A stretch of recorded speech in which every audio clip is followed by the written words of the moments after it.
Audiences flocked to this story of possession by the devil. What few realized was that The Exorcist was inspired by real events. This is the true story behind The Exorcist.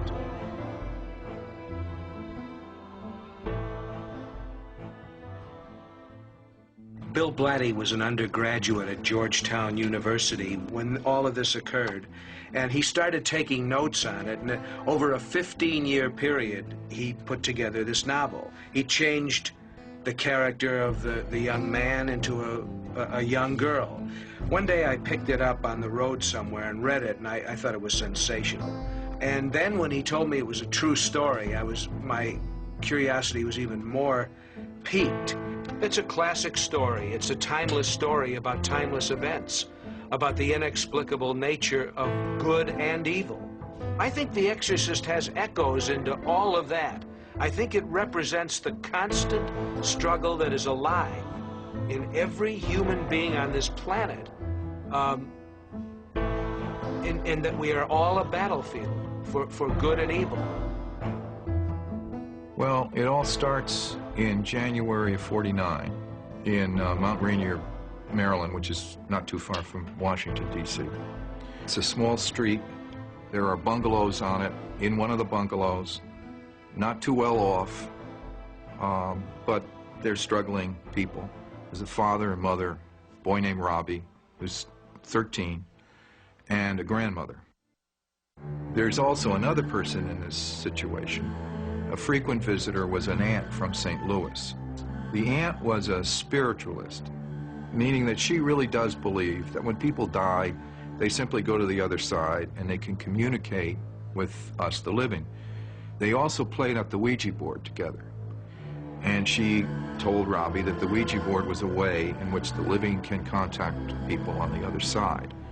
There is a popular belief that any contact with spirits or the dead opens a gateway to evil or to the devil.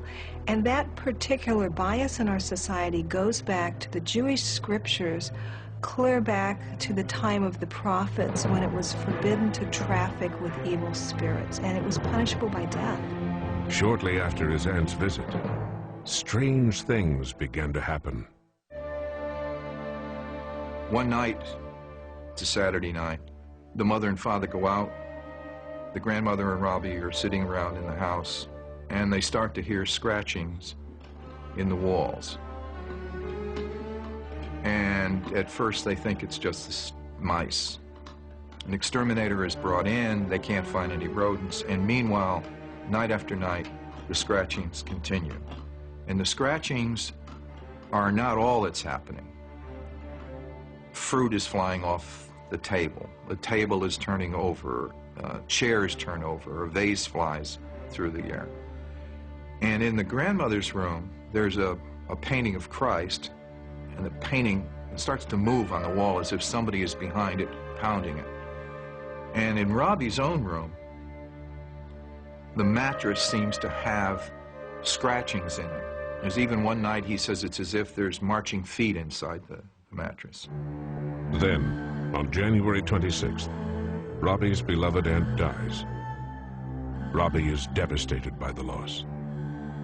There's some indication that he goes back to the Ouija board and he starts fooling around on the Ouija board, perhaps to try to get through to her.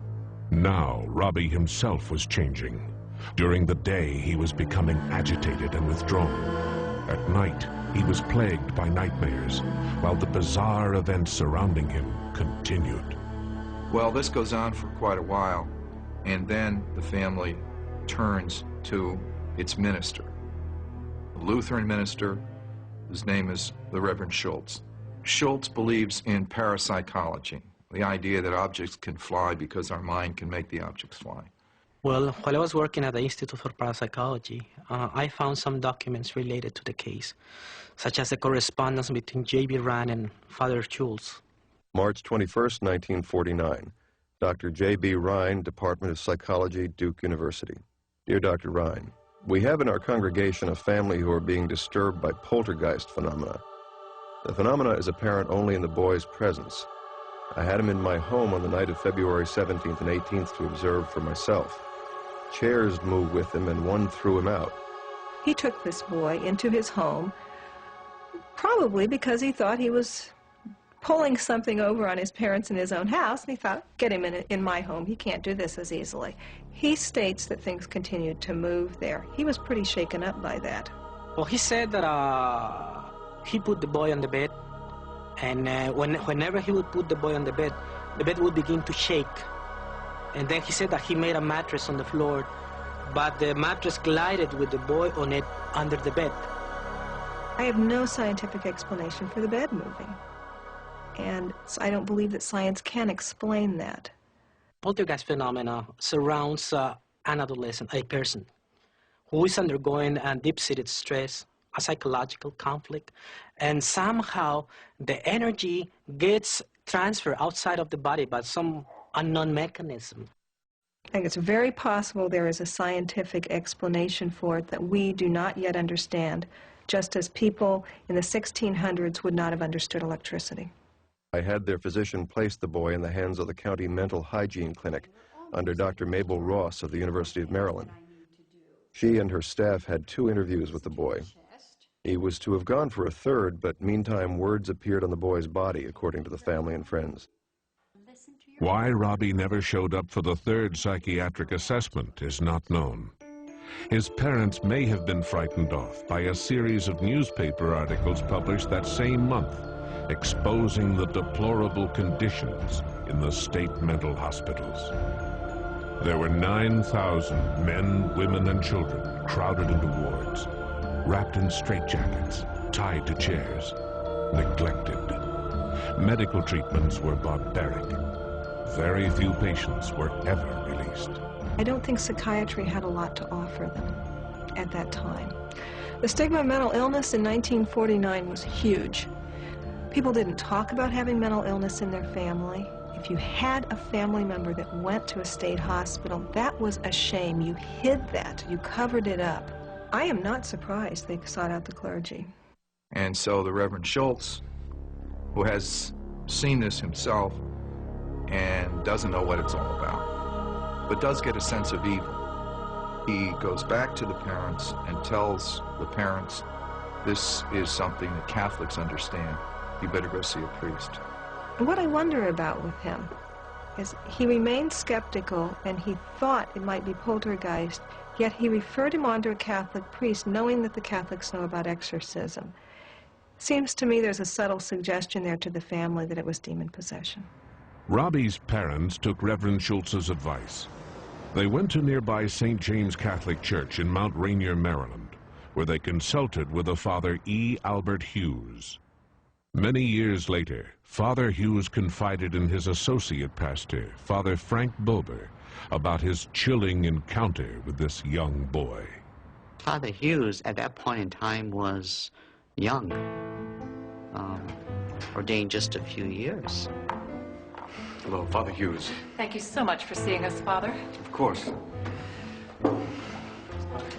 Father Hughes. And you must be Robbie. How are you today? Answer the Father, Robbie. Well, he said they were very strange phenomena. Can we leave? One of which was the boy was able to look at the phone and move the phone across the room. The boy was not happy at all being there, interviewed by the priest. Filthy swine, I can't be helped. The room was got extremely cold, frigid, you know, so he said those things themselves were a bit, scary. Father Hughes suspected that the boy was under the influence of evil forces. He turned to the Roman ritual, a centuries-old prayer book, for guidance. The young priest opened the chapter on exorcism to study the signs of possession. He certainly came to the conclusion it was satanic possession. I don't think Father Hughes was that interested in doing it himself, but he just gave the case to the Archbishop, and Archbishop of Bayeux asked him to do it. The rules stated that an exorcist had to be distinguished for his piety, prudence, and integrity of life. They also said he was to be of mature years. The young Father Hughes seemed an unlikely choice, but he prepared as best he could. As is customary before a priest gets involved in exorcism, you pray a lot, you fast a lot, which he did, so he prepared himself in that sense. He obtained permission to have the boy admitted to Georgetown Hospital for the ritual. He was catastrophically unprepared for what would happen next.